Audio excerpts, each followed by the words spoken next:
Entonces, estos 6 SGLT2 que encontramos en el mercado, vamos a tener en México nada más el 3. EMPA, DAPA y CANA. Todos ellos terminan en trifluorocina porque el primer ISGLT que se aisló fue el de la corteza de un árbol y era un derivado de fluoricina. Entonces, pues desde ahí todos terminan en esa terminación. Y además, el primero que se sintetizó o que se aisló era más dirigido hacia el tipo 1, hacia el cotransportador de glucosa tipo 1. Entonces, su principal efecto secundario cuando es hacia ese cotransportador es diarrea. Y producen diarrea por la sencilla razón de su mecanismo de acción. Entonces, ahora tenemos esa parte. Después de eso, pues se fueron desarrollando los demás, dapagliflozina, empagliflozina, canagliflozina, en ese orden, y después Ertu, sotagliflozina y hipergliflozina. Uno de ellos es dual, es decir, el último, sotagliflozina, pero no está aprobado por la FDA. Hipergliflozina, sota y Ertu no están aquí disponibles en México por dos razones. Uno, no están aprobados por la FDA para uso aquí en América, y dos, principalmente son muy caros y se usan más en Asia. Ahí sí se utilizan bastante. Estos sí, SGLT2. ¿Por qué el CANA dice que tiene riesgo de amputación? Hasta hace 3 años más o menos, existía el riesgo de amputación espontánea, o eso se había reportado con el uso de canagliflozina. Así se hacía con los pacientes. Por razones. Se hicieron más investigaciones, se amplió un poco como el panorama y se descubrió que no era realmente por el medicamento, era porque los pacientes tenían un descontrol ya demasiado extremo. De hecho, canagliflozina es el más potente de los 3 aprobados por la FDA y es muy efectivo, demasiado, bueno, es más efectivo que los otros dos. Entonces, como se le daba a los pacientes precisamente que tenían un descontrol mucho mayor, ese mismo descontrol terminaba generando mayor daño cardiovascular a largo plazo en los pacientes y hacía que tuvieran ya su pie diabético sin darse cuenta que tenían su pie diabético. Porque después el paciente ya estaba prácticamente controlado por de la parte de la diabetes. El paciente, como ya estaba controlado, ya no se preocupaba tanto por eso y por eso amputación espontánea. Después se descubrió que y ya salió de la caja negra de la FDA. Esa caja negra, y si buscan ahí los medicamentos en la caja negra, es todos aquellos que se te quita la recomendación de su uso por efectos secundarios que pueden llegar a impactar bastante en la vida del paciente. No necesariamente morirse, porque el paciente pierde el primer artejo y no se muere, pero pues sí es algo importante. Y ya. Se quedó con esta advertencia de todos modos, pero no es que la produzca realmente. El problema es que son caros, o sea, suelen ser un poquito más caros, desde canagliflozina hacia los demás. Entonces, cosa curiosa, como se observa en este lado de la imagen, los pacientes con diabetes tipo 2, cuando nos encontramos a nivel renal, como ya tiene ese daño en la parte de los glomérulos y comienzan a excretar la glucosa, por el mismo mecanismo de acción de estos cotransportadores, va a aumentar la parte de expresión genética del cotransportador, porque el cuerpo no va a permitir que nosotros eliminemos la glucosa. Como no permite esa eliminación de glucosa, tenemos más cotransportadores. Eso le va a pasar al paciente con diabetes. Entonces va a tener hiperglucemia. Y como ya tiene la hiperglucemia, va a orinar más glucosa, pero el mismo cotransportador va a volver a producirse y va a crear ese círculo vicioso. Entonces el paciente va a perpetuar su hiperglucemia y eso va a generar a que tenga mayor o a largo plazo pues ese mayor daño. Entonces no va a ayudar nada. El mecanismo de acción de estos medicamentos pues parece simple, ¿no? Porque aparentemente a nadie se le había ocurrido, pero dijeron, bueno, ¿y si bloqueamos el cotransportador? Es decir, simplemente evitamos que absorba la glucosa. Si no absorbe glucosa, no absorbe sodio y se va a ir en la orina. Exactamente por eso mismo producen diarrea, o por eso mismo producen diarrea si se bloquea el tipo 1. La glucosa y el sodio son lógicamente activos, y como no tengo otra forma de reabsorberlos, bueno, a nivel gastrointestinal sí, pero a nivel renal no. Entonces se van y se eliminan. Y como eso hace que ya tenga una disminución de la cantidad de glucosa en sangre, entonces ya no necesito producir más cotransportadores. Quito esa parte. Ya no produzco más cotransportadores, ya no los reabsorbo. Bien, entonces estos medicamentos no van a causar, o no suelen causar hipoglucemias cuando se utilizan solos, por una razón sencilla. ¿Cuál es? Se las acabo de decir.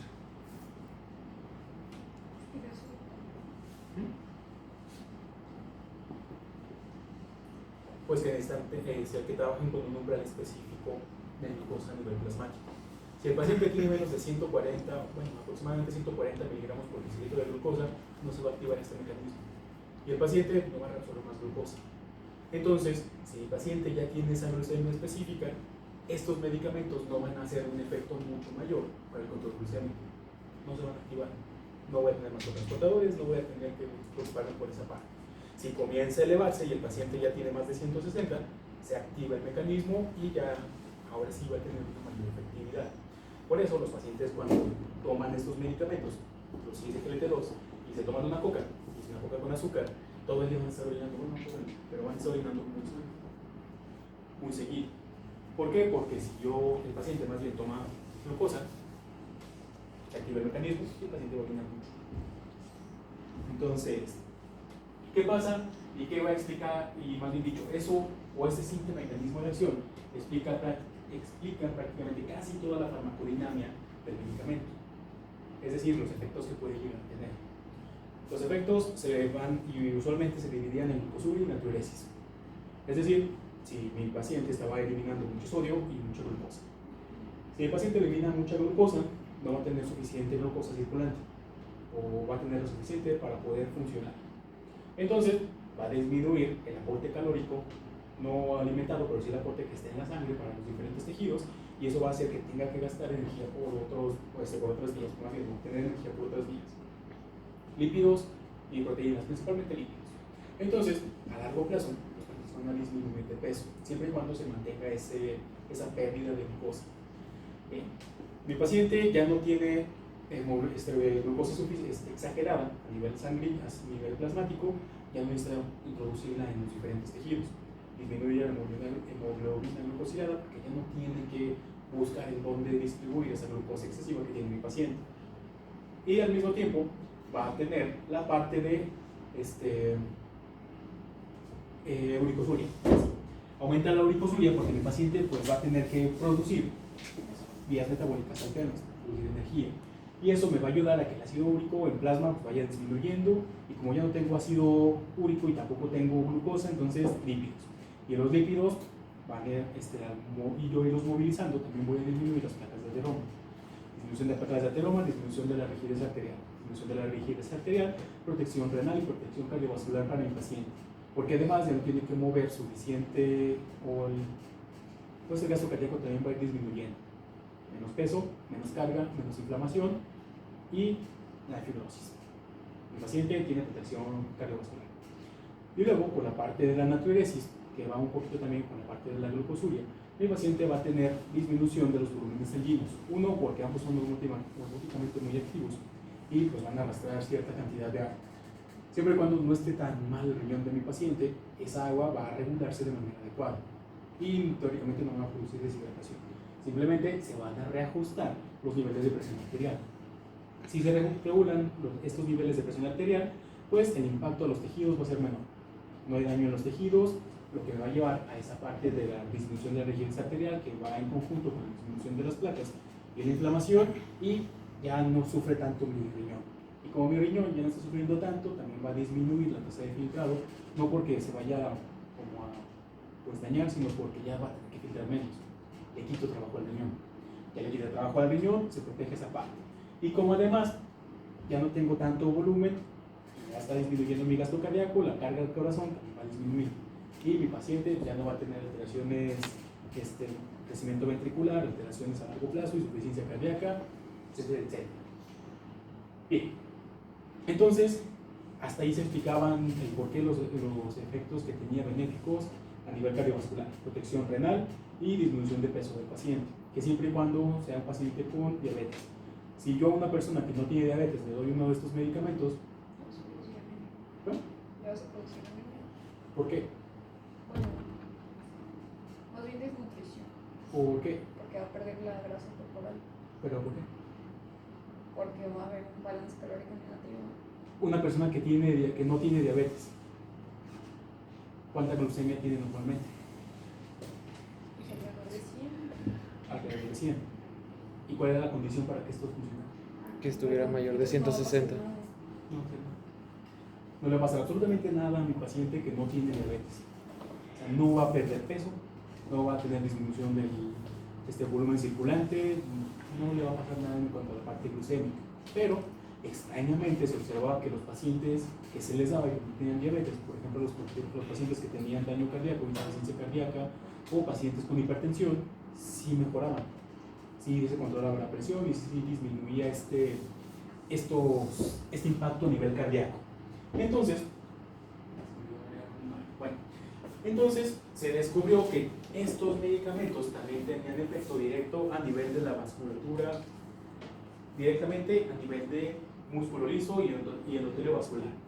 Entonces, endotelio vascular y endotelio cardíaco. ¿Qué es lo que pasa? Que inicialmente no se sabía por qué, pero simplemente pasaba. Los pacientes con infartos, CVCs y etcétera, se morían menos, tenían o recurrían menos a hospitalizaciones. Entonces se hicieron algunas investigaciones y se descubrió que a través, ya no directamente de los transportadores sodio-glucosa, sino a través de canales dependientes de voltaje, en el caso de la vasculatura, dependientes de potasio dependientes de voltaje, en el caso, por ejemplo, cardíacos de sodio y en el caso de la retina también, modificaban por alguna razón la actividad de estos canales. Y al modificar esos canales, activaban vías específicas de señalización, es decir, pues evitaban la producción excesiva de activaban la producción de AMP cíclico, promovían la formación de AMPK, específicamente el tipo C, la proteína quinasa de tipo C, y esto hacía que aumentara la producción de óxido nítrico endoteliano, pero a nivel de la musculatura lisa también promovían la producción de óxido nítrico inducida. Entonces no dependían como tal del endotelio, simplemente si existía la musculatura lisa se producía óxido nítrico. Se producía óxido nítrico, el paciente ya podía vasodilatar nuevamente, cosa que es una de las principales causas de que los pacientes con diabetes terminen con un daño, rigidez y aumento de la presión.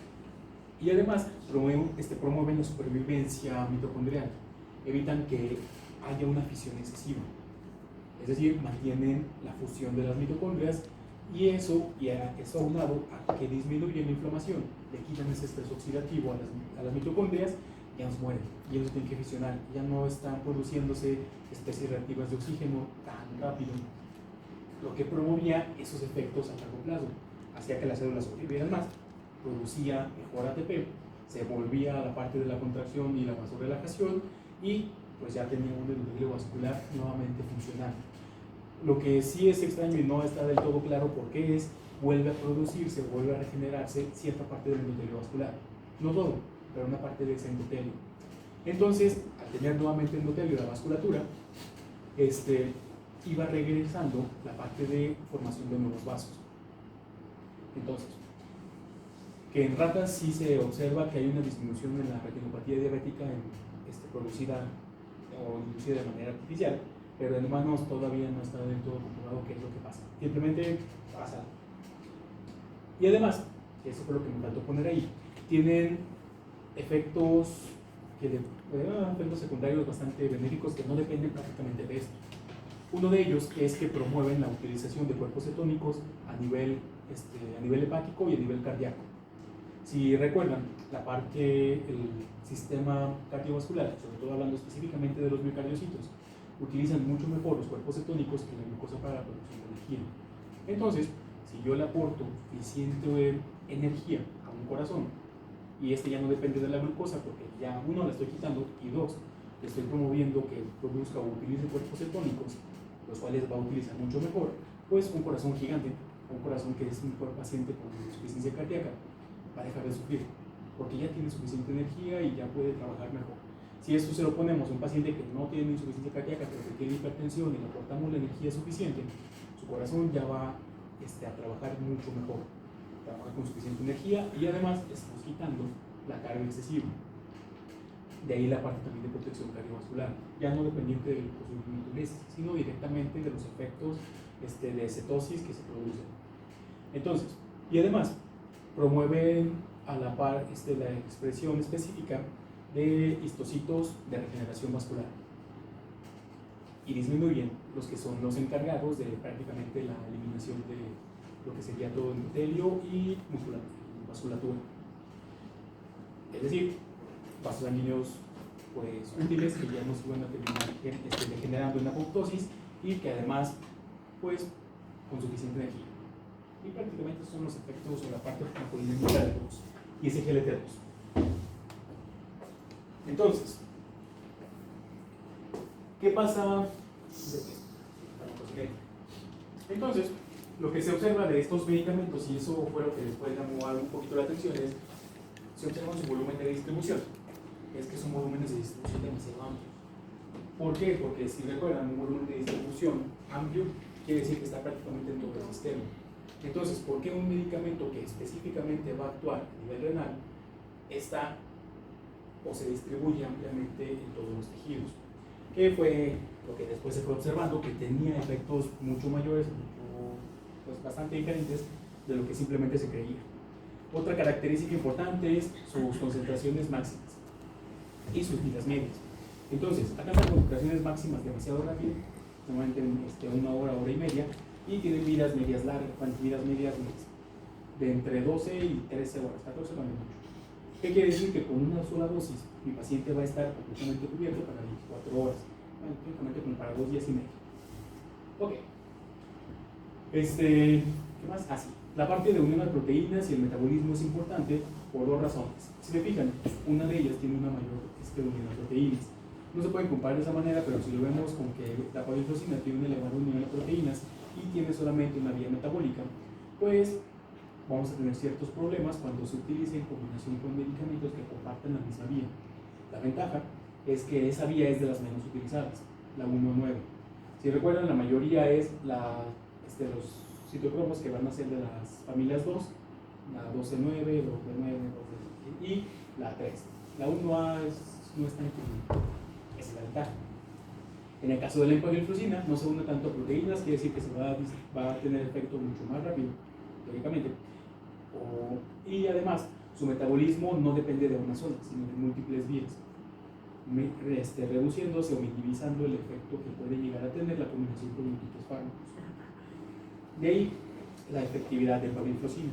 Entonces, sí se ha observado que es más eficaz para la parte cardiovascular y está aprobado por la FDA para ese uso, para protección cardiovascular. Es de los tres que hay, la empagliflozina, por las características de biodisponibilidad y de la parte de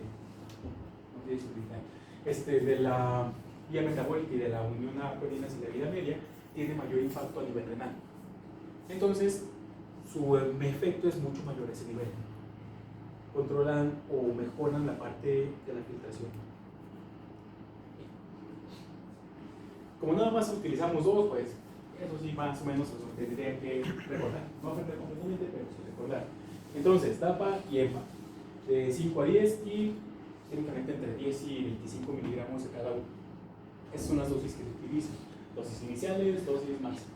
¿Se puede utilizar más? Sí, pero realmente no está recomendado. No se va a usar un efecto mucho mayor allá de eso. O más de 25 de pavilflozina, realmente no. Bien. Y estos se pueden utilizar solos o en combinación. La parte de sulfonilurea, ahí es así, ignórenla, debería haberla cambiado, pero no me he cambiado. No se utilizan con sulfonilureas, sino con la parte de insulina o bivaminas. Hay algunas combinaciones que se pueden hacer con los análogos de GLP-1, pero se van a encontrar que es un poquito redundante, no por el mecanismo, sino por los efectos que pueden llegar a tener. Y no mejoran estos. Fuera de eso, en cuanto a la parte de contraindicaciones y precauciones para su uso, realmente son muy bien tolerados en la mayoría de los pacientes, porque uno no hace hipoglucemia.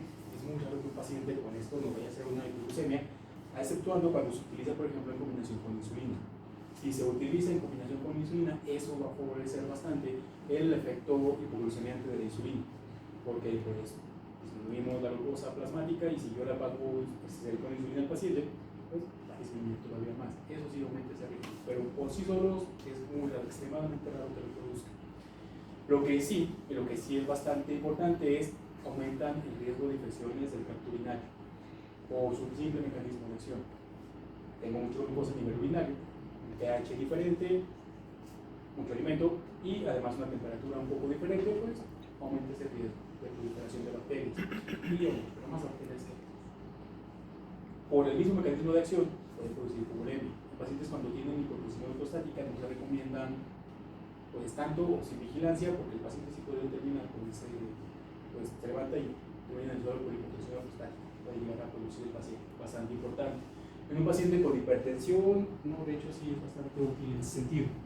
Ok.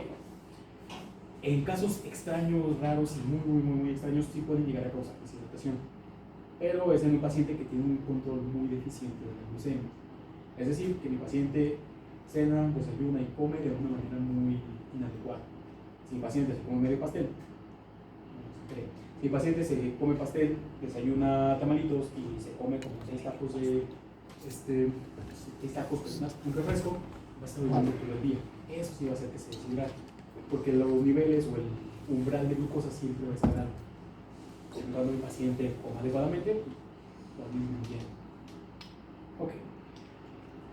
Si se fijan, bueno, pacientes con diabetes 1 no están del todo contraindicados, pero hay que tener cuidado, porque como pueden modificar lo que es la parte circulante, el paciente puede terminar con una citocidosis no diabética por el mecanismo de los ISPLT2. Y lo más extraño que llegan a producir en pacientes cuando se comienzan de primera vez por el descontrol que tienen o cuando el paciente se descontrola limitándose mucho, antes de producir una deshidratación producen algo que se llama un estado hiperosmolar, pero tiene una característica. ¿Cuál creen que sea? Bueno, ¿por qué se caracteriza el estado hiperosmolar?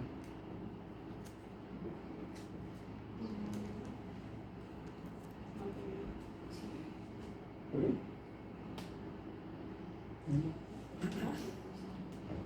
¿Qué es un estado hiperosmolar? Así nada más, ¿qué es? ¿Qué es?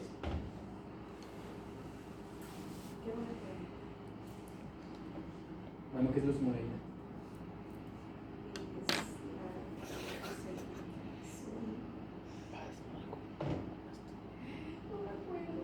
¿La concentración de qué en qué? De Solutos. Concentración de solutos en un solvente, más o menos. Es miliosmoles.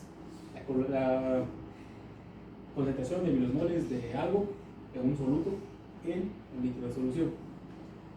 Aquí, hablando de osmolaridad, finalmente nos referimos a la plasmática. Podemos medir la renal, podemos medir la que ustedes gusten, pero generalmente es la plasmática, porque esa va a influir en todas las demás. ¿Cómo se mide la osmolaridad plasmática? Pues con todo lo que sea osmóticamente activo. ¿Y qué es osmóticamente activo? Glucosa, sodio y falta un potasio, que también a veces se agregan urea y otras cosas, pero que son los más osmóticamente activos. Entonces, un estado hiperosmolar, produce edema, pero ¿qué se va a caracterizar? Una gran cantidad de esos componentes en la sangre, es decir, mucha glucosa, mucho sodio. Y el potasio es raro, pero a veces baja o sube. Mucho sodio y mucha glucosa. Ok. Que luego está también calcular el anión para ver la acidosis, eso ya lo van a tener que recordar en terapéutica porque hay una parte de ciertos agudos de la diabetes que es estado hiperosmolar y acidosis, pero ahorita no se estresen por eso. Entonces, si yo tengo un estado hiperosmolar, lógicamente esperaré mucha glucosa y poco líquido, o el líquido específico para demasiada glucosa, como si a un vaso de agua yo le echara 8 cucharadas de azúcar. Hemoconcentrado demasiado. Para regularlo yo tendré que ponerle mucha agua. En este caso, imaginen un paciente que está orinando y no tiene tanta agua. Entonces produce un estado hiperosmolar. Pero ¿cómo va a estar la glucosa de ese paciente? No disminuida, sino... O sea, sí disminuida, pero ¿cómo? ¿En qué rango lo encontraríamos? Lo encontrarías en un rango normal, ¿no? Bueno, sí, porque si tiene que Estaría normal. No hipoglucemia por el mecanismo de acción, no se va a activar después de cierto punto. Entonces, la glucosa del paciente está normal. Entonces, producen algo que se llama estado hiperosmolar normoglucémico. Y es muy característico de estos en primera vez cuando se utiliza. Porque el paciente, cuando está muy descontrolado y comienza a orinar demasiado y nadie le explicó que tiene que tomar suficiente agua cuando tenga estos medicamentos, pues se va a deshidratar. Y antes de que note la deshidratación, va a terminar con un estado hiperosmolar, no glucémico, que es de los pocos casos raros que tenemos. Entonces, si. ¿Qué más? Y por último, en la parte donde dice no se recomienda su uso cuando mi paciente tiene una tasa de filtrador menor de 30, es un ligero consenso. Porque en el caso de empagliflozina, el efecto o la recomendación es que no sea cuando el paciente se encuentra por entre 35 y 30 mililitros por minuto por superficie o por 1,73 metros cuadrados de superficie corporal. ¿Qué quiere decir? Que si mi paciente yo ya se lo había iniciado antes de que tuviera esa cantidad, no se lo voy a quitar. Simplemente no se lo voy a iniciar cuando el paciente esté así. ¿Por qué? Porque uno tiene el efecto de protección cardiorrenal. No le voy a quitar eso a mi paciente. Simplemente lo dejo. Quiere decir que su riñón empeoró por otra causa, por otra situación. No es realmente por el medicamento. No suelen generar acúmulo, no suelen generar toxicidad y no me van a generar, por ejemplo, alguna otra alteración en esos casos. Pero si desde el inicio el paciente tiene una tasa de filtrado hormonal como de 20, no se inicia. Porque ahí sí ya corre el riesgo de que, pues, por el mismo mecanismo de acción, vaya a terminar dañando mayor número al paciente. Y la empagliflozina, extrañamente, tiene una recomendación como de no menos de, si el paciente tiene hasta 25 o 20. Por eso el consenso es la mitad, 30, para todos ellos. Ok. Ahí ya. Y eso no sí es heterodoxo.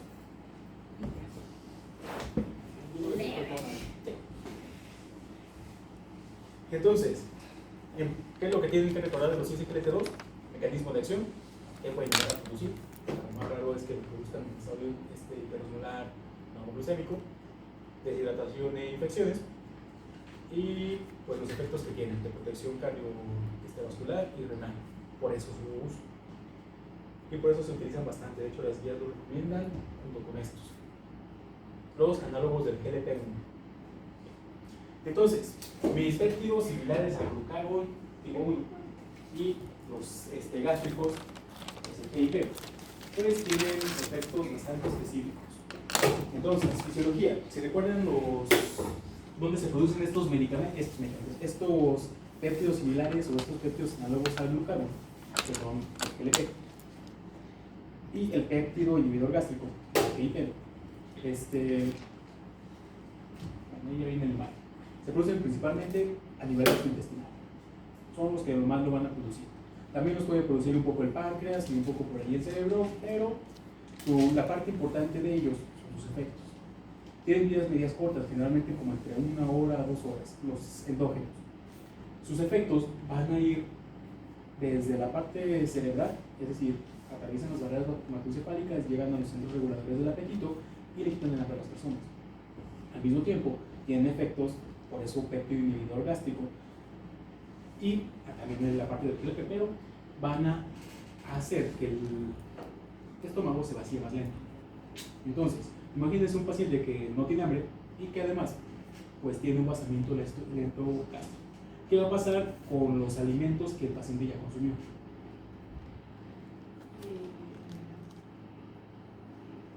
Fíjense lo sencillo, ¿qué pasa cuando yo como algo y está mucho tiempo en el estómago? No, pues te sientes lleno. Te sientes lleno, no te da hambre, no comes más. ¿Y qué le va a pasar al alimento? ¿Se va a compactar? No, ¿O se va se compacta. a ¿Qué es lo que hace el estómago? Lo descompone. No lo echa a perder, sino lo metaboliza. No, lo echar a perder. Lo corta. No es lo mismo, lo corta. Porque echar a perder es formar otros compuestos extraños que usualmente son tóxicos. En este caso, y casi siempre por el impacto de las bacterias, en este caso lo corta en pedacitos muy pequeños. Entonces, como lo corta en pedacitos muy pequeños, ¿qué va a pasar? Mejora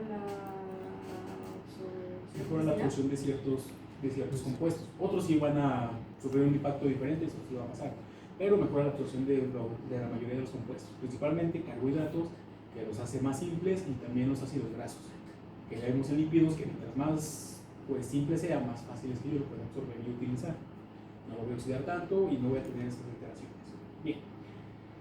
Entonces, si yo tengo, por ejemplo, ya moléculas más pequeñas y comienzo a absorber más, ¿dónde está algo que me ayude a metabolizar más? Entonces, en el caso de los carbohidratos, van a favorecer también la producción de insulina, no como tal forzarla, sino favorecerla. No es lo mismo, por ejemplo, con los últimos que vamos a ver, que son las sulfonilureas. Estos sí promueven y sí fuerzan el páncreas a que trabaje más.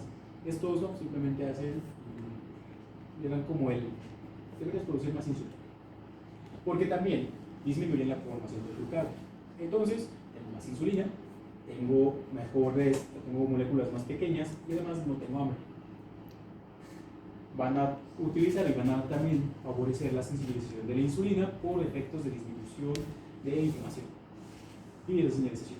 Y luego, a nivel pancreático, pues van a disminuir la producción de glucosa para que se pueda interiorizar y utilizar de mejor manera. Y por último, tanto a nivel de tejido adiposo como a nivel de músculo, van a favorecer, uno, la absorción de lípidos y carbohidratos a nivel de tejido adiposo y también de tejido muscular. Entonces, por uso de esta glucosa. Pero tiene un efecto muy corto, porque son degradados rápidamente por una enzima específica.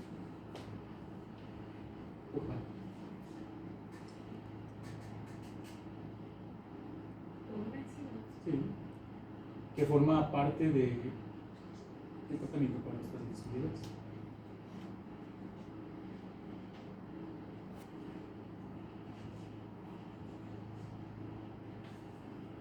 DPP-4. ¿Vale? DPP-4. ¿Cuál es ese? Dipeptidilpeptidasa. Entonces, es decir, esa enzima los corta. Y si yo corto esta proteína, pues GLP, pues deja de funcionar. Entonces, todos estos efectos van disminuyendo y se pierden. Así que, solución para evitar que esta enzima corte o descienda tan rápido esos péptidos fue modificar su estructura y hacer lo que se conocen como los análogos de los GLP. En algún lado los van a encontrar como los análogos del receptor de GLP, AR o A. Bien, ¿por qué? Porque si yo disminuyo esa como pues eliminación, excesión de estos péptidos, modifico a una molécula más grande y que además le puedo modificar los sitios específicos en los cuales esta enzima corta. ¿Qué es lo que se observa con estos? Con los de vida media larga. Son moléculas muy grandes y que además ahí se modifican de manera específica en los sitios que me hacen reconocible por la enzima. No quiere decir que los hagan inmunes, los hace más resistentes. A final de cuentas, la enzima después los va a terminar eliminando, pero tarda demasiado. De ahí las vidas medias. Entonces, tenemos una gran cantidad de estos medicamentos que se dividen así: acción corta y acción prolongada. Solo hay uno que es liraglutida, que es acción intermedia, pero aún así su vida media de acción sigue siendo pues bastante prolongada, por lo menos más de 13 horas. A comparación, por ejemplo, de los de vida corta, que son como 3, 4 horas, cuando mucho 6. Bueno, entonces, ¿qué es lo importante aquí de la parte farmacocinética? Fíjense en las vidas medias. Entonces, tenemos vidas medias, o tenemos dos principales de vida media corta, que están ahí con un asterisco. 2.4 horas, 3 horas. Lira, que es de vida intermedia, pero ahora sí es una vida media larga. Una dosis de liraglutida, pues un día completo de uso pues sigue siendo efectivo. Y si nos vamos, por ejemplo, con los de vida media larga, exenatida de acción prolongada, que es una exenatida pero que se hizo otras modificaciones, 2 semanas, más o menos. O 7 días de semaglutida. O tirzepatida, que es el último, que es dual. Hay falta de especificar. Tirce, que es dual. Es decir, es un análogo GLP de GIP. No. Entonces, ¿qué representa esto? Que con una sola dosis de mi paciente, o para mi paciente, yo puedo cubrirlo una semana entera de tratamiento. De ahí la efectividad y el gusto por estos medicamentos. Porque imagínense decirle al paciente, pues va a tener que aplicar esta inyección una vez a la semana. Y con eso se va a controlar su diabetes. Son extremadamente eficaces para eso, para el control glucémico. Son mucho más eficaces que los SGLT2. Son igual de eficaces que las insulinas. Desventaja, son mucho más caros, son muy caros. Si una insulina costaba 1.300, 1.600 pesos, estos por lo bajito están costando 2.400 pesos. Más o menos Tirce, que es el último, es lo que anda costando, como 2.400 en producción. Y si no, está por arriba de 2.800. Y la otra razón es que se están escaseando bastante. Y se escasean por una razón. ¿Por qué razón? Se hicieron muy famosos los hijos. Para el tratamiento o para la disminución de peso. Son muy famosos por eso. Entonces, ¿por qué? Porque al igual que los ISGLT2, los efectos pleiotrópicos que tienen, los efectos secundarios benéficos son muchos, demasiados y muy amplios. Y ahorita llegamos a ellos. Bien, de muchos de ellos, si se fijan, no hay demasiada información. Por ejemplo, en el caso de unión a proteínas, los que más se han estudiado son los de vida media larga, porque es lo que más rápidamente se pueden encontrar, o más vamos a encontrar que se unen a las proteínas.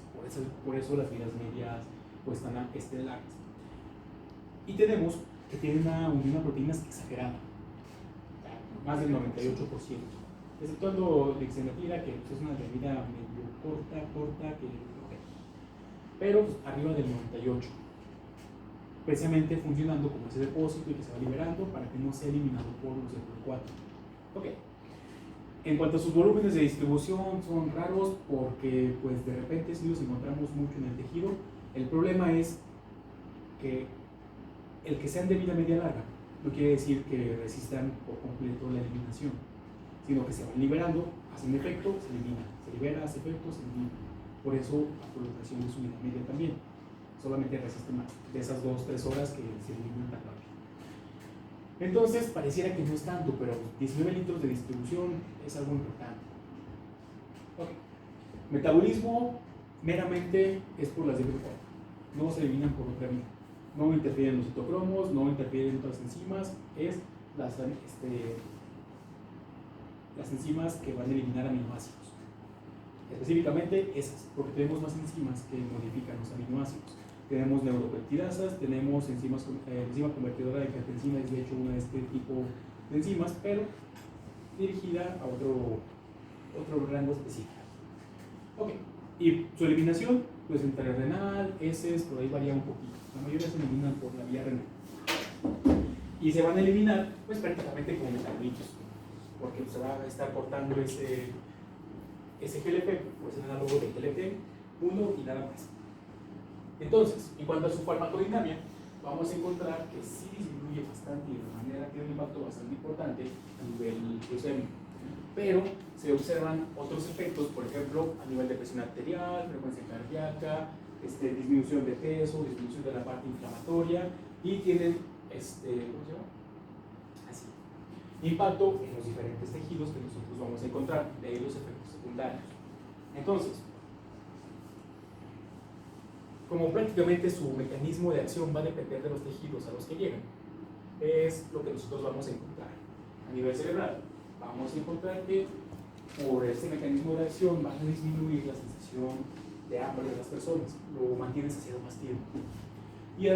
Y también promueve la parte de reformación de la neurovía, haciendo que la protección del sistema neuronal sea más efectiva, precisamente por su mismo mecanismo, promoción de esta parte. De ahí la parte de regeneración que mejora la memoria y la parte neurogénesis, que es por la parte de la microbiota. Entonces, menos daño neuronal, menos sensación de apetito. Hacia la parte de. Vamos a utilizar la fertilización.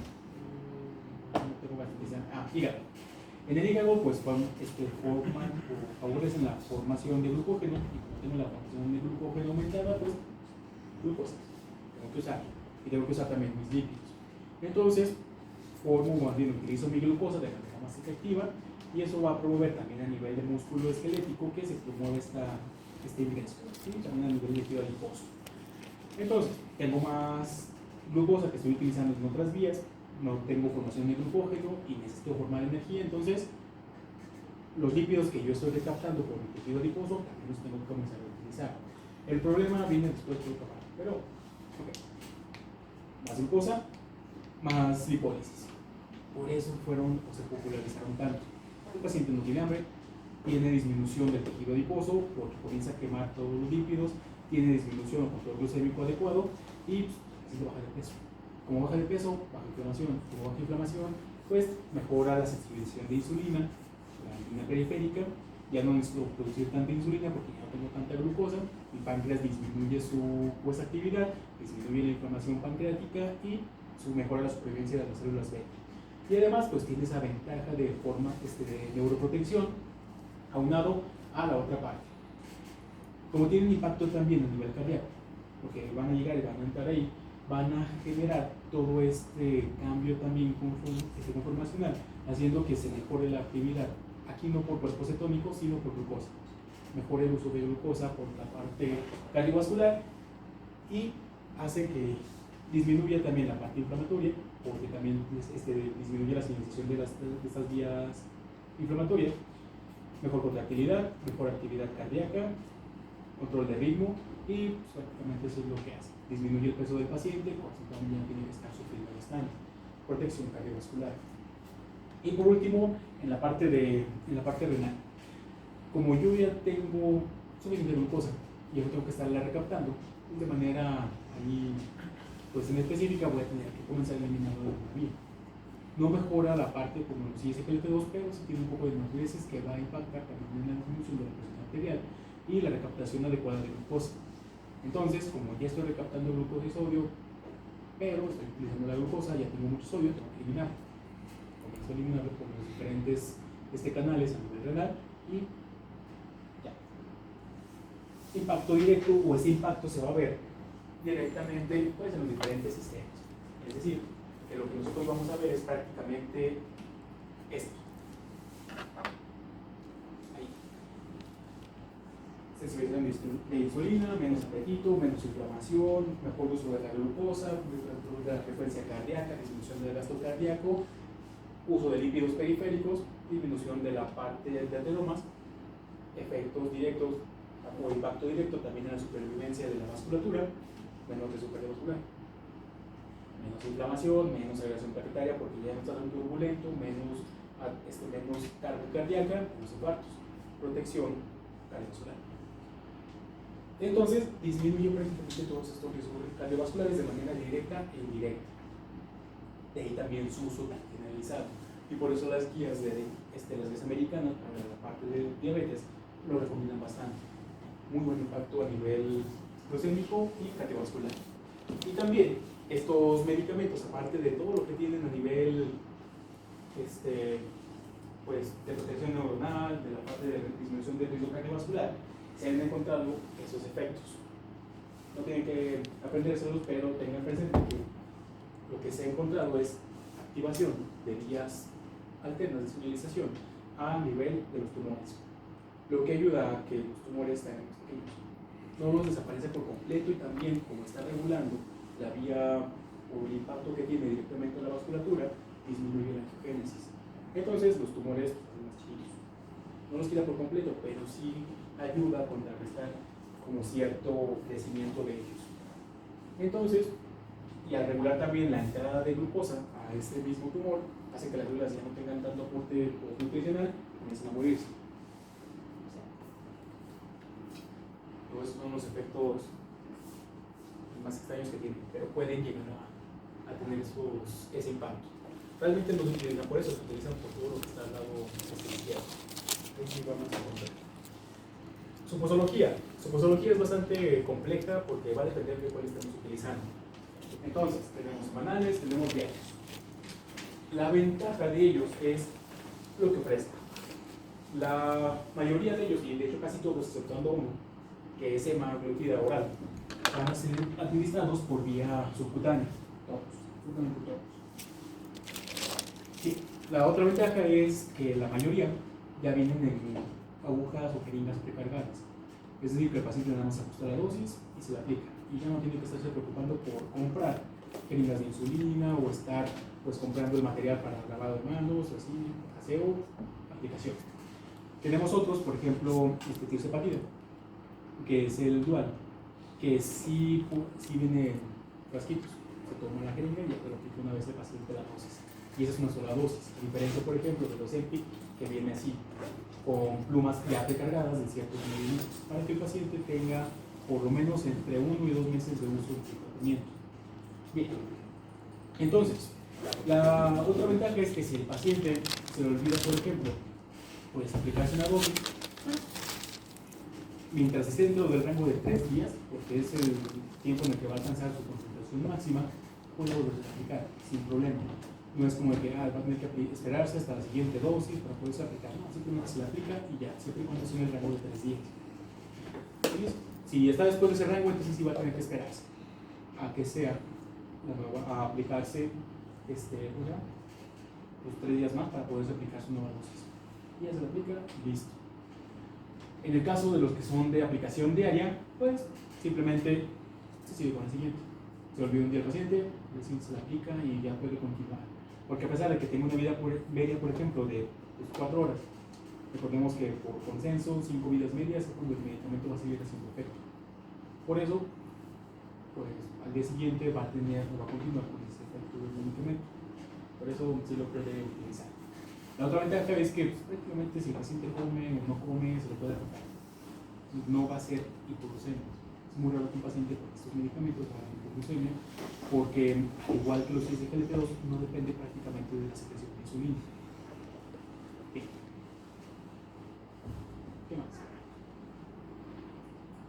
Bueno, la desventaja es que a diferencia, por ejemplo, de SGLT2, yo inicio con mi dosis y si el paciente está controlado ya no tengo que aumentarse.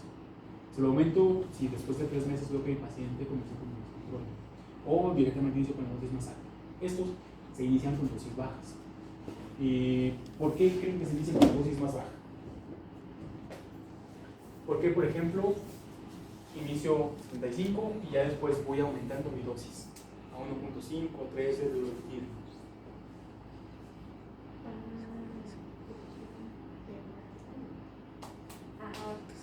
Efectos adversos. Los efectos adversos que más aquejan o que más reportan las personas es gastrointestinales. ¿Y por qué? Son reacción. Porque prácticamente tienen mayores, o de los principales efectos que observamos es el nivel gastrointestinal, vaciamiento gástrico, etcétera, etcétera. Como la persona no está acostumbrada todavía. Entonces, pues un poquito de náuseas, vómito y ocasionalmente diarrea.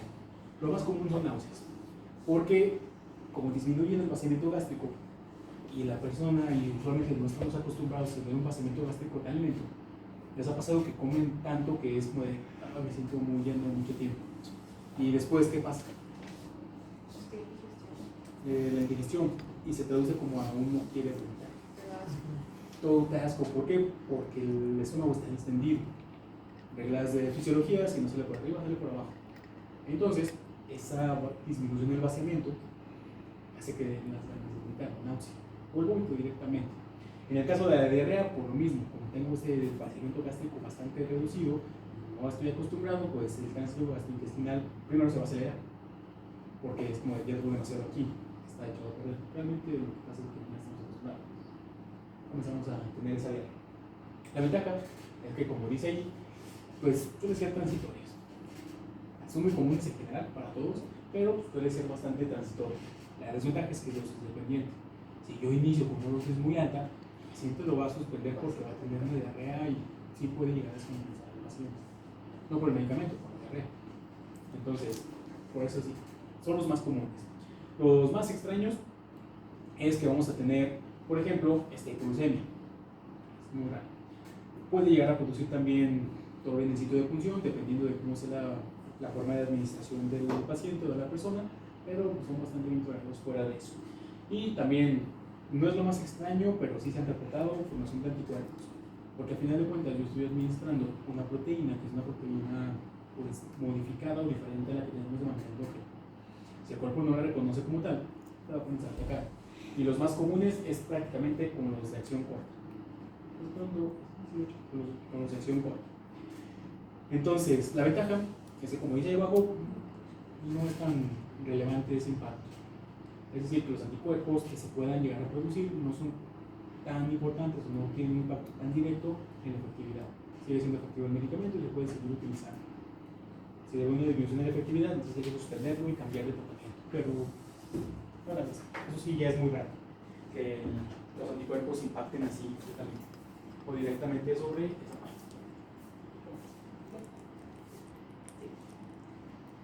Ok, entonces, CPLT, análogos de BP4. La dipeptidasa es una proteína específica, se les presento. Esta es la bipeptinasa.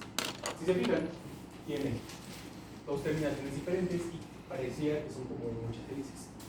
Y así se llama, que son las hélices que van a ayudar a propulsarse, abrirse para poder captar las anteriores, los GLP y los GIP. Entonces, ¿qué es lo que pasa o qué es lo que va a hacer esta enzima? Literalmente lo único que va a hacer es esto, cortar. Va a cortar sitios específicos de mis GLP y mis GIP. Entonces, ese corte va a hacer que pues, disminuya su efectividad.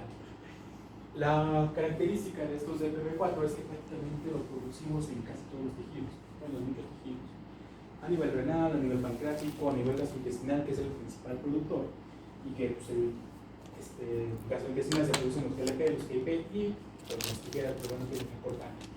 A nivel endotelial, en el sistema inmune, macrófagos, linfocitos, en el endotelio, células dendríticas, es prácticamente todo.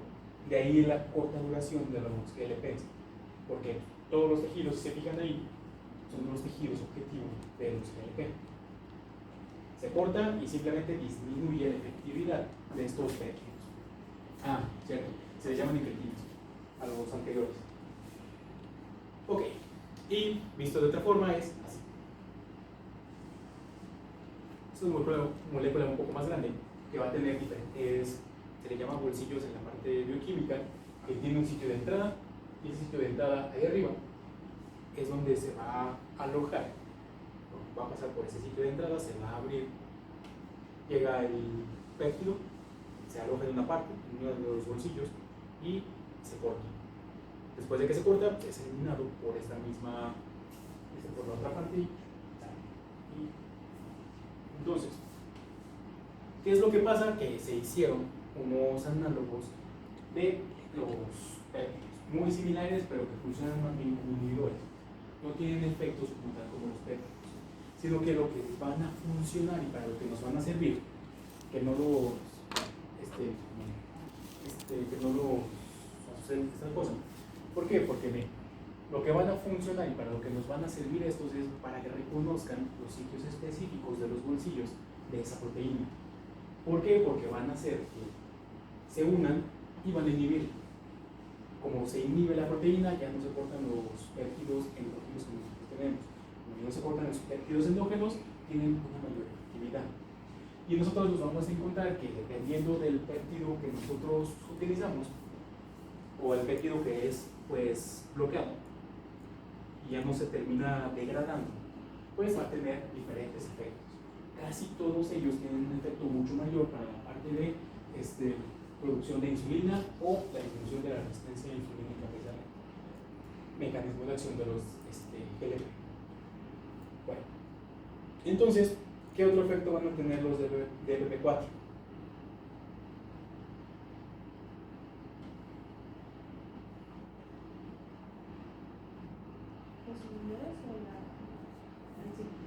En general, los DPP4, ¿qué creen que más van a hacer?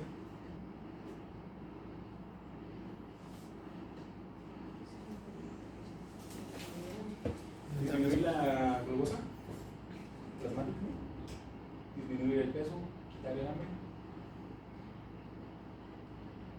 Esos efectos de quién son? De la anterior. De los GLP. De los GLP, entonces, ¿qué hacen los DPP4? Los IDPP4. No, porque estás inhibiendo el DPP4. están inhibiendo. Los DPP4 no me sirven más que para inhibir. Es lo único que van a hacer. O sea, ¿no Los se podría efectos combinar con el análogo del GLP-1 para... los podría utilizar, pero ¿cuál es la ventaja de eso? Pues aumenta la efectividad, ¿no? No, porque por ejemplo los de acción prolongada ya están modificados. Estos me sirven prácticamente para los endógenos que yo tengo, simplemente sean más efectivos. Sí disminuye los niveles glucémicos, pero no es por el DPP4, es porque ya está haciendo más efecto el GLP que yo tengo de manera endógena. Entonces, su mecanismo de acción como tal, voy a adelantar un poquito, es esto.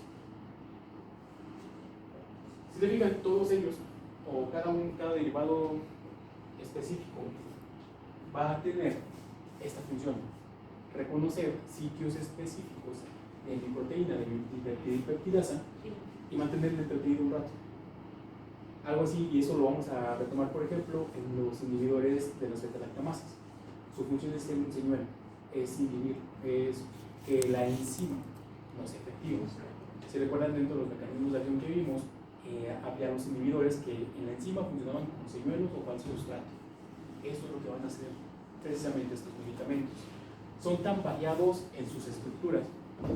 ¿Por qué? Porque lo único que se necesita es que se unan a un sitio específico, y es lo único que va a pasar. Entonces, lo que nosotros vamos a observar es esto. A pesar de que tienen estructuras bastante diferentes, tienen el efecto de inhibir dipeptidasa. Eso es lo único que van a hacer. Entonces, lo que va a diferir en ellos es porque, o más bien, de dónde derivan, van a hacer que sea diferente lo que es la parte de la vida media, lo que es la eliminación y un poquito de la efectividad. Realmente es lo único que va a ser diferente. Y técnicamente es lo único que ustedes van a tener que recordar. Es decir, tenemos vidas medias, pero si se fijan, sus vidas medias son muy variables. Desde 2 horas, que es muy poco, hasta 20. Y dependiendo de dónde lo lean, el de alogliptina les va a decir que está como hasta las 18, 30 horas más o menos. En el caso de las uniones a proteínas, igual es demasiado variable. Tenemos desde un 30 hasta un 100%. Entonces, ¿qué es ¿cómo se llama?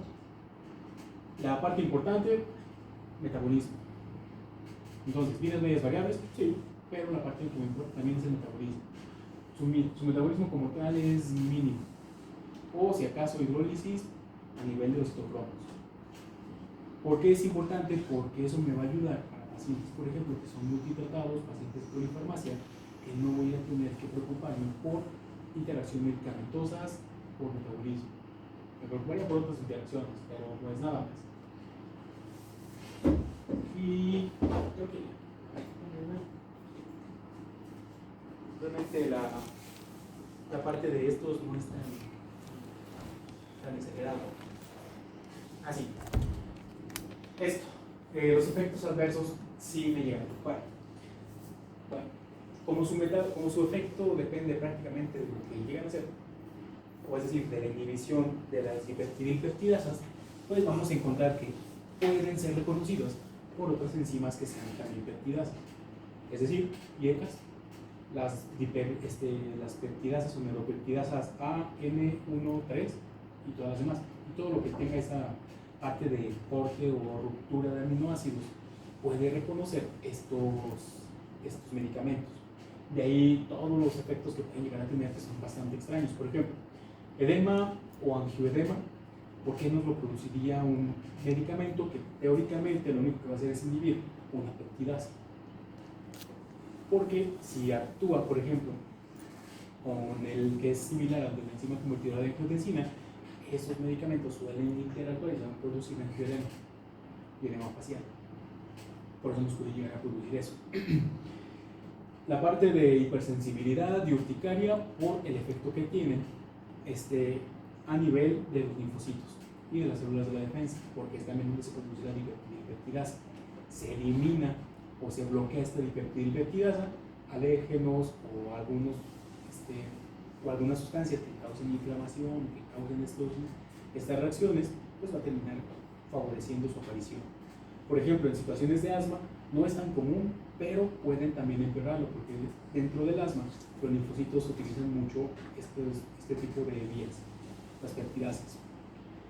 Puede interactuar, no empeora la parte del paciente, pero sí prolonga un poco el efecto o la reacción inflamatoria que puede llegar a tener. Ok, ya nada.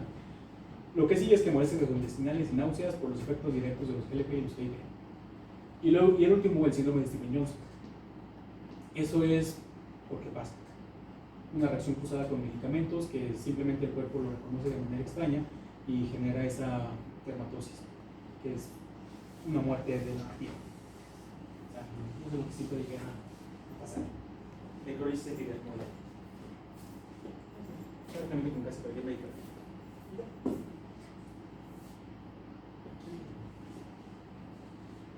¿Le puede revisar tanto?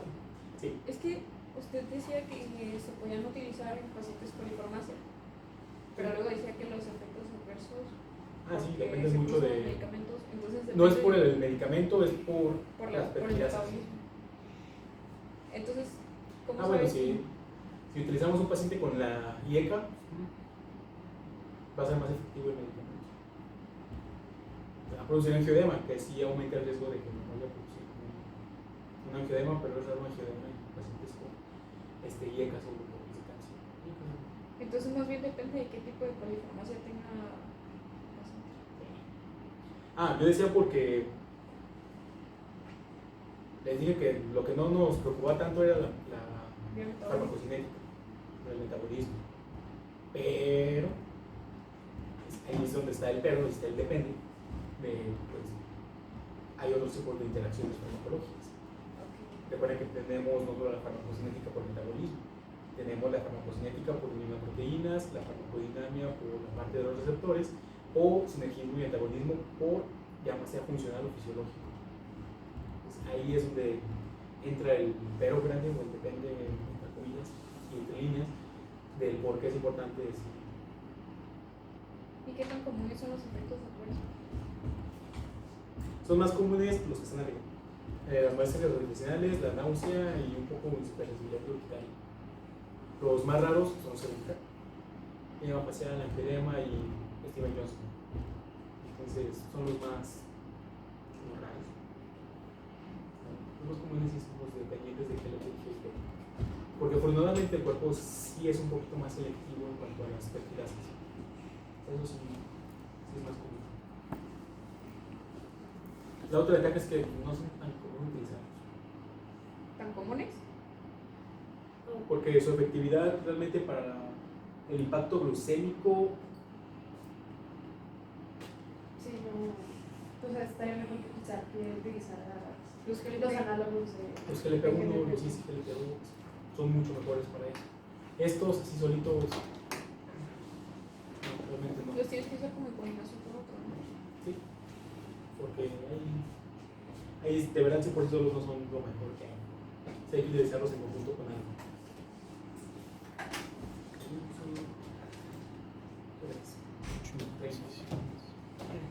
10 minutos y vemos las tiazolidinedionas. Ok, las tiazolidinedionas, estos tienen efectos a través de los PPA. Ya serían los terceros que encontramos con esta actividad. Entonces, vamos a encontrar que su principal mecanismo es disminuir la resistencia a la parte insulínica. El problema es que, por ejemplo, rosiglitazona, que es de los que más se utilizan de esos medicamentos, suele aumentar bastante más el riesgo cardiovascular que disminuir. Entonces, ¿por qué? Porque, si recuerdan la parte de los PPAR, lo que hacen es activar vías metabólicas. Entonces, estos medicamentos, las tiazolidinedionas, van a tener mecanismos de acción prácticamente en esos tejidos: corazón, hígado, tejido adiposo, en la parte gonadal, piel, páncreas y cerebro. Si bien son muy buenos y son bastante efectivos, por ejemplo, para disminuir o para, ¿cómo se llama? Sí, para controlar la parte inflamatoria, sobre todo a nivel cerebral, cardiovascular y un poco a nivel hepático, van a llegar también, o también tienen cierto impacto a nivel de tejido adiposo. El problema con su impacto a nivel de tejido adiposo es que van a favorecer pues prácticamente a la resistencia insulínica. Entonces, como se favorece esa resistencia a la insulina, mis adipocitos no van a utilizar la glucosa porque no pueden introducirla, no pueden utilizarla de una manera adecuada. La problemática entonces es, tengo glucosa que no puedo introducir, sino que la voy a tener que transformar. Y los lípidos primero se van a disminuir, pero después eso van a comenzar a acumular, porque el cuerpo pues, va a tener esa resistencia.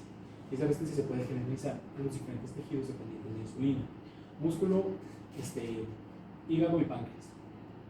Entonces, ¿cómo se llama? En el caso de corazón son benéficos porque sí me va a ayudar un poco a disminuir la parte inflamatoria, controlar la parte de los glicéridos y extrañamente, como igual que los fibratos, a producir un aumento del HDL. Entonces, ligeramente pero me ayuda. Quito los lípidos que están en la parte periférica vascular, cardíaca, y los regreso al hígado. Y ya en la parte hepática, pues me va a ayudar a utilizar esos pues, lípidos. El problema es que pues, disminuye la resistencia, disminuye la señalización de la insulina, entonces pues, menos glucosa. Y si tengo menos glucosa, tengo que sacarla de alguna parte. ¿Entiendes? Ese es principalmente el problema con esos. Tengo bien positivo, sinceramente. No, por eso no estoy diciendo. No, Una inflamación, ¿no? Y luego también aumenta la resistencia. Bueno, Ok.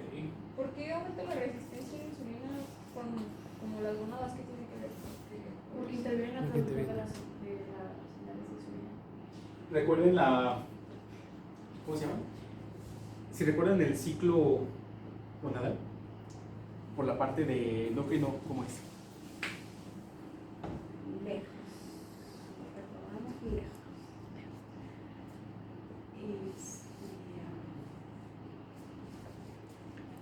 ¿Qué se requeriría, por ejemplo, para esto?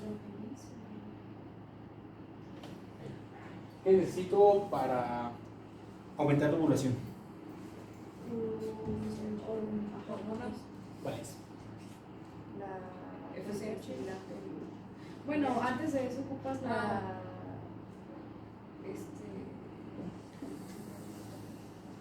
Sí, Sí. sí, la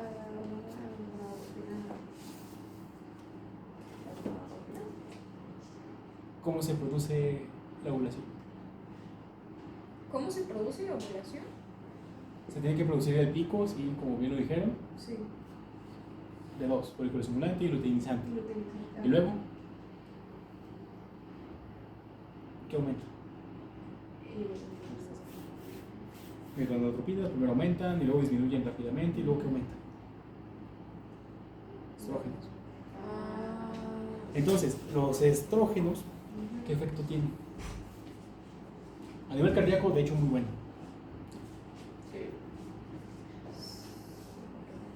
Sí, porque por eso las mujeres tienen menos infartos que los hombres a una edad como aproximada joven. Cuando se acerca la menopausia y disminuye la secreción estrogénica, es cuando se igualan los riesgos cardiovasculares. El problema es que aumenta la probabilidad de formación de trombos. Entonces, ahí está invertido. Bien. Generar así de repente muchos estrógenos nos va a ayudar a que el folículo que se formó y que está comenzando a producir las gonadotropinas y las gonadotropinas se mantenga. Si hay embarazo, ya se cambia la parte de progestágenos y Sí, quistes, entonces. entonces, Quistes, porque no se liberan. y los quistes, ¿qué impacto Sí, tienen? síndrome de ovario poliquístico. Simulan un síndrome de ovario poliquístico. ¿Simulan o son? Nada puede llegar a producirlo. Porque el síndrome de ovario poliquístico es extraño. Ajá. Es que No conocen no el hay, inicio. pero sí hay.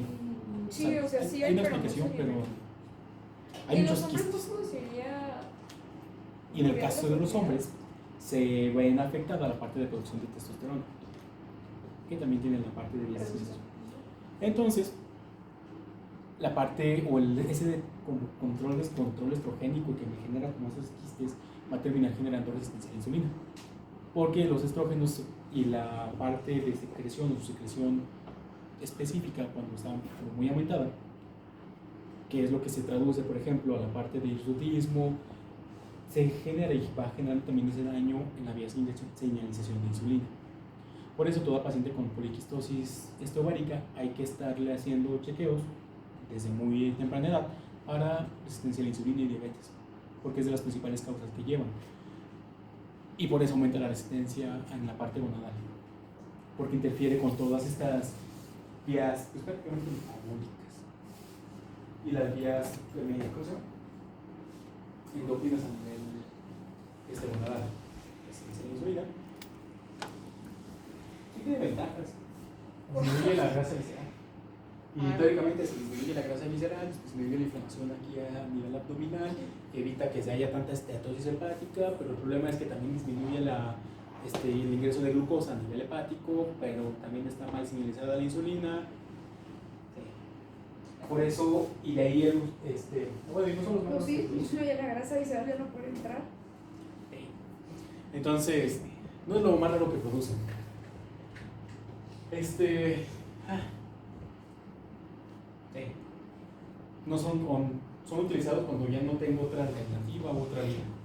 Porque pues, tu ventaja es que si no hay alimentos, sí se absorben bien, exceptuando pivitazona, que por alguna razón no está reportado. Tienen buenas vidas medias, su unión a proteínas pues es elevada, es decir, que va a tener o va a estar haciendo efecto pues bastante tiempo. Y la otra ventaja es que sus volúmenes de distribución son bajos, o sea, son muy extremadamente bajos.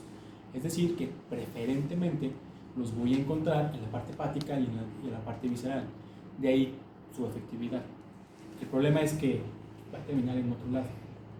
Y de ahí el impacto a nivel cardiovascular y el impacto a nivel de resistencia a la insulina. O sea, sí son efectivos, no tan efectivos, pero son efectivos. Pero aún no. Sí, entonces, Sí, lo voy a reducir. A la larga. el problema con ellos es como hay almacenamiento de triglicéridos, aumenta de peso, genera la resistencia a la insulina, entonces pues aumentan el riesgo cardiovascular de los pacientes por aumento de peso, resistencia a la insulina. Además pueden llegar a producir hipoglucemia porque tengo una insulina que no está bien señalizada y por alguna razón el páncreas comienza a producir más. Y comienza a producir más porque está la resistencia periférica, no porque no esté funcionando la insulina que nosotros producimos. Hipoglucemias. Entonces, y también, como tiene impacto en los vasos sanguíneos, pues permeabilidad vascular. Los últimos y los más raros, y eso sí no está del todo descrito el por qué, pues aumenta el riesgo de fracturas óseas. Una parte es quizá por la parte estrogénica y otra porque sí. Realmente es por una parte sí está explicada por la parte ósea. Si tenemos alteraciones estrogénicas, usualmente, y eso es más común, por ejemplo, en pacientes con menopausia, que tienen disminución estrogénica, pero aquí vemos que teóricamente no debería ser porque pues, mejora esta cicla. Producen por razones osteoporosis y cáncer de vejiga, también por razones. Quizá por la parte de señalización de los PPR, pero de todos modos llega a producir. Sí, no. Pues tienen cosas buenas, son baratos. Realmente Lo barato sale. por eso se fijan, la mayoría va dirigido al hipoglucemia, cuando vean ¿cómo se nos quedamos ahí? Cuando vean Tera, van a ver esto. Vean teóricamente bien. Eso nos tratan dos. Estado. Y esa tabla puede gigante. pasar esa tabla? Voy a subir la presentación. No. Presentaciones. ¿Nos puede pasar también la otra? Sí, perdón, le subo la. No está actualizada, esta es de 24. Pero cuando van a tratar a un paciente, tienen que fijarse en todo eso. Absolutamente todo lo que ustedes vean en un paciente con diabetes. Entonces, por eso la primera parte no solamente es control glucémico. Porque si fuera solamente control glucémico, insulinas y las tiazoliniderionas. Eficaces, muy eficaces para eso. Pero todo lo demás, pues, no voy a matar al paciente por un infarto, en el caso de las tiazoliniderionas. Voy a matar al paciente por hipoglucemia en el caso de la insulina. Entonces, nada más recuerden los mecanismos de acción y cosas y les va a servir.